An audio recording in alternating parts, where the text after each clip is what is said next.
Justin, as the second wave is worse than the first, why are the rules more relaxed this time?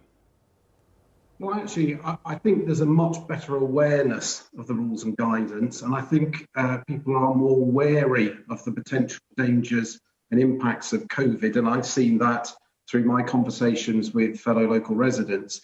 And the vast majority, Vera's right, the vast majority of people are applying good sense, are abiding by the guidelines and rules, and it's vital that we all do our bit, all collectively make those sacrifices so we don't undo the work, the good work that we've all put in, especially with the significant progress on the vaccination programme, so we can see that light at the end of the tunnel. We can see a path back to normality. Tomlinson, how long do you think the public will go along with this? As you say, most people are complying, but we've done it for almost a year now. There is fatigue. Yeah, and because people are making sacrifices, particularly on that social side, integrating with friends and family. Many people don't necessarily have access to technology. Seeing their friends and family is having a knock-on impact on people's mental health and well-being. But I think because we all can see that light at the end of the tunnel, 15 million vaccines are expected to be carried out by mid-February. This is the absolute game changer. And I think most people appreciate we're in one last push.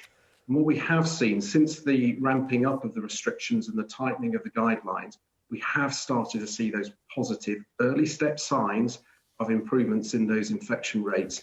If we can get through these final weeks, get to that point where the vaccination has changed the parameters, we can start moving back towards normality. That's something we're all united.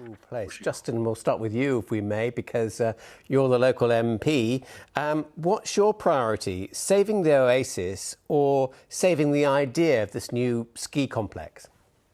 Well, it's got to be saving the Oasis. I thought it was a very good, very balanced summary of the situation that we face ourselves in. And in a former life, when I was a councillor in Swindon, I spent 3 or 4 very happy years responsible for the Oasis Leisure Centre. It's a wonderful, much-loved, iconic facility, dear to the hearts of families right across Swindon.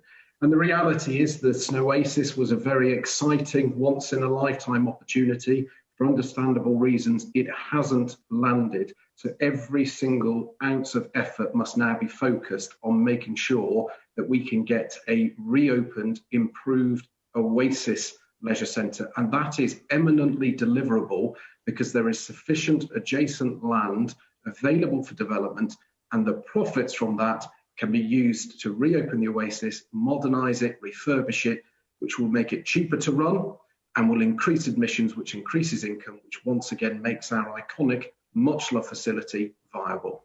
If it was so great, why did the council then sell it off? Because now you haven't got the power, they haven't got the power to do much about it. Well, it wasn't a case of selling it off. There was an opportunity to get a £200 million multi-leisure complex, and all parties were signed up to explore that. But that was predicated on securing a 4th cinema in Swindon, restaurants and retail that would finance it. And that hasn't happened. And so I think, there is now a cross-party task force that will be working with Severn Capital, who have a window of opportunity to come up with an alternative plan to both reopen the Oasis and to secure the funding from the adjacent development to give it the much needed, at least £5 million modernisation, which will once again make it a regional attraction and secure sufficient admissions to make it a viable leisure facility. Do you accept these criticisms of poor communication, leaving some people with disabilities not knowing what's really going on? Well, I mean, it's a fair challenge, and that's why we work extensively with our stakeholder network, so the leading disability and health charities, to share communications with them and that they can then pass them on to their members and the people that they're supporting. And that's been an important piece of work. And I'm a member of an interministerial group that is working towards lots of different hard-to-reach groups to make sure that communications are accessible in a format that can actually reach them. And like with all things, we're in unprecedented, challenging times. We've had to develop and adapt the way we do things, often in hours or days, where Normal times, you can spend 12 to 18 months developing the way that you do things.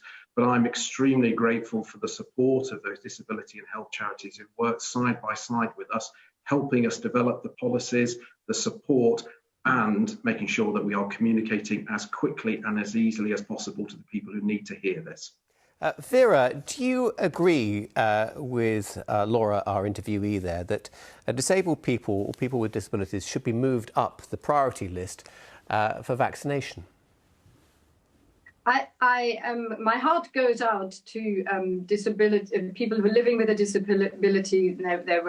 I feel very isolated. They don't get the information, and all of that is a very, very fair point. And I think everybody is in listening mode. The Joint Committee for Immunisation and Vaccination is making the recommendation of who in a clinical way should be prioritised. And I don't feel in a position to really interfere with those recommendations. And I think the best thing we can do is, of course, continue to make our representations to the Joint Committee and make them look at things again. But basically sort of encourage people now to follow the vaccination program and the rollout. And with all the criticism that I might have for the government and all sorts of things, here we are standing together. We need to roll out the immunization of everybody as quickly as possible, not argue too much about it, but make it happen.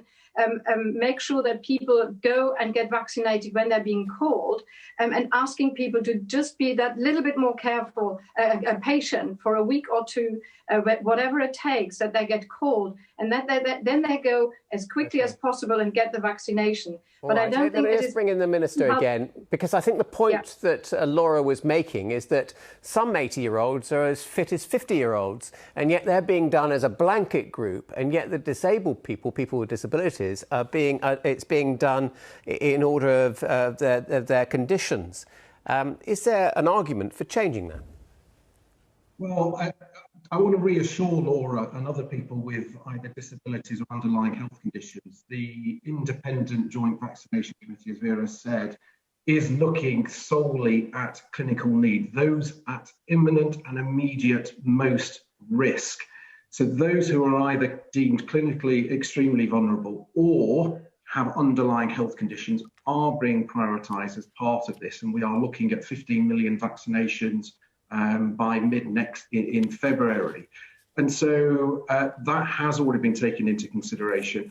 We all collectively, not just me as the Minister for Disabled People, but all 650 MPs in their stakeholder engagement are feeding into that committee and to the vaccination minister. Okay. But, you know, as a country, we are doing very, very well with the vaccination programme. It can't come quickly enough. Very quick word from you in our final few seconds. Well, you know, it's up to local communities to decide on names and tributes, but my dad was a history teacher, and we have to look back at not just the good, but the bad, to engage, to learn and understand, to put ourselves in a better position to make better choices in the future.